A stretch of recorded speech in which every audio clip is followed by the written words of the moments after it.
Yo, what's up guys? So, for today's video, i-share ko sa inyo kung paano mag-download ng Alpha Test Special Force Legend. So, first of all, punta lang tayo sa ating Google Chrome. And then, i-search natin yung Special Force Ayan, so Legend. meron diyang page nila na FPS Legend is back in P2 is Special Force. Then yung pangalawa, meron diyang meetgames.net. So yung pangalawa yung pipindutin natin. So after nyan, may makikita tayong download now and play now. So syempre magda-download nga tayo ng ating laro, which is yung Special Force Legends. So pipindutin natin yung download now. Then sa right side, yung makikita nyo merong arrow dyan. So, meron dyang recent download. So, pindutin lang natin yung dinownload natin na Meet Clients. So, after that, guys, ayan, follow lang natin yung mga steps dyan. And then, install natin yung Meet Games Launcher setup. And that's it, guys. Completing Meet Games Launcher setup. So, press OK or finish. And then, waiting lang tayo dahil naglo-loading din lalabas na rin yung ating application. So, yun. Special Force Legends Alpha Test. So, as you can see, meron diyang play and repair. And ito yung launcher update. So, ila-launch lang natin yan. So, may nakalagay dyan na launchers update. So, i-restart natin yung ating application para makapag-start na tayo sa ating laro. Ayun, then waiting lang tayo dahil ni-restart nga natin yung application natin para makapag-start na tayo sa ating laro. So ayun guys, meron na diyang play. So pwede na nating laruin yan pero bago yan, gumawa muna tayo ng account natin. So let's go. And then balik lang tayo sa site ng Special Force Legend.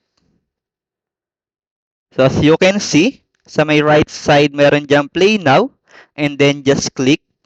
At may lalabas dyan na set up to play. So, since gagawa nga tayo ng account natin, so pindutin natin yung create account. So, yan. Username, password, verify password, email address, and birthday. So, sa atin, ilalagay ko ay Sir Wex. So, which is yun yung pangalan natin sa YouTube channel natin. Then, put a password, then verify password, then valid email address kasi i-verify natin yan mamaya. And then, put your birthday.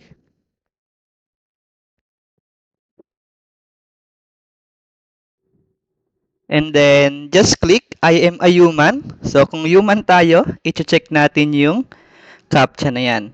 Okay, so just click the CAPTCHA and then please click each image containing a fax.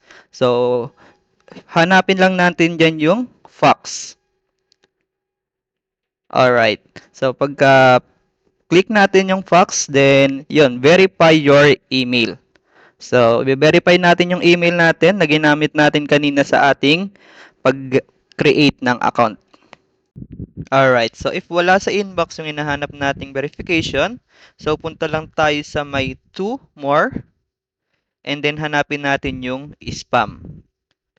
So just click spam and then makikita natin yung Meet Games, then account verification. So just click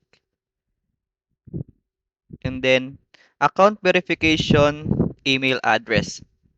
So boom, verification account or verified account. So let's go.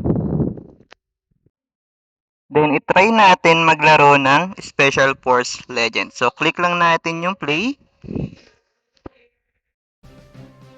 Ayun. Then, fast forward lang tayo dahil naglo-loading lang yung ating Special Force Legend. So, as you can see, lumabas na yung logo ng ating Alpha Test, which is yung Special Force Legend.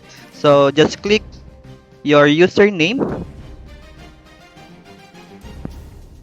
And then, may lalabas dyan na server. So, pasok lang tayo sa SF Legends. So, meron na nga pala naglalaro na 95 players. Then, click lang natin yan. And then, ito yung mga guide nila. So, Special Force Legends Alpha Test. Then, lalabas dyan is code name settings. So, papasok nyo lang dyan or magta-type lang kayo ng gusto nyong code name. And then, please click a duplicate check. Then after that, code name success. So may mga beginner's guide nga pala dyan.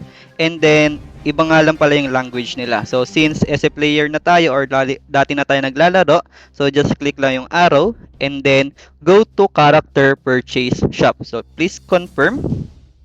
And then, maraming pagpipilian dyan na character. So, 50 pesos or 10 pesos lang pala yung presyo ng ating character. So, ang napili ko ay Rock MC and then go to weapon shop. So, bago tayo maglaro, bibili muna tayo ng mga barrel.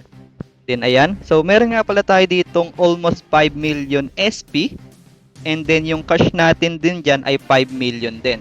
So, lahat yan mabibili natin pero may mga naka-assign na rank dyan. So, which is ito. So, katulad nung K7, kailangan 1 bar yung rank mo para mabili mo siya. So, ang bibilin lang natin dyan yung mga normal guns muna, which is yung M4 A1, ayan.